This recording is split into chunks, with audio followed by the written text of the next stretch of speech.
കണ്ടുകൊണ്ട് ഞാൻ പറയില്ല, ജീവിതം അങ്ങനെ ഒതുക്കി ജീവിക്കേണ്ടി വരും.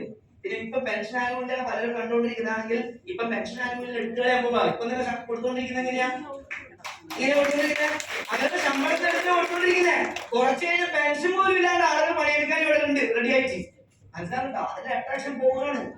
ഇനി ഏറ്റവും അട്രാക്ഷൻ ഉള്ളൂ. ഇനി പെൺകുട്ടിയൊക്കെ ചെക്കനെ തേടുമ്പോ ആദ്യം നോക്കുക ഏത് കമ്പനിയാണ് പണിയെടുക്കുന്നത് നോക്കുക.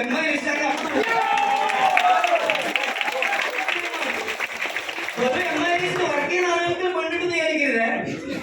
ഐഡി പാസ്വേഡും അവർ ചോദിക്കും. അല്ലാണ്ട് മൈലേഷൻ ഐഡി പെണ്ണിട്ടില്ല, നമ്മൾ മൈലേഷൻ ഐഡി അടിച്ച് നാളത്തെ പെണ്ണനുസരിച്ച് പോയി പെണ്ണൊന്നും കിട്ടുന്നില്ല. ആദ്യം അവർക്ക് പാസ്വേഡും ഐഡിയും കൊടുക്കലും അത് തുറന്നു നോക്കും. എന്നിട്ട് വരുമാനം എത്രക്ക് വരുന്നത് നോക്കും. മാസം 4 ലക്ഷം വന്നാൽ തന്നെ നോക്കിയില്ലേ ഓട്ടോ. 1 ലക്ഷം വന്നാൽ എന്താ കുളിക്കുമോ?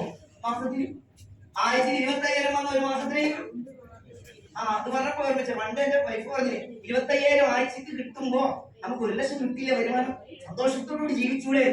അതിനേക്കാൾ എത്ര ആഴ്ച കിട്ടുന്നുണ്ട്. അന്ന് തുടക്കത്തിൽ നമ്മൾ പ്രതീക്ഷിച്ചുകൊണ്ടിരിക്കുന്ന പല വരുമാനങ്ങളും തുടക്കത്തിൽ കിട്ടിയിരുന്നില്ല.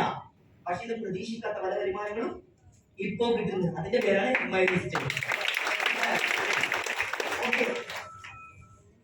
കമ്പനിന്റെ ആദ്യത്തെ റാങ്ക് ഞാൻ വിൻ ചെയ്തപ്പോൾ ഒരു പ്രോഗ്രാം ഉണ്ടായിരുന്നു. 2000 നടന്ന പ്രോഗ്രാം.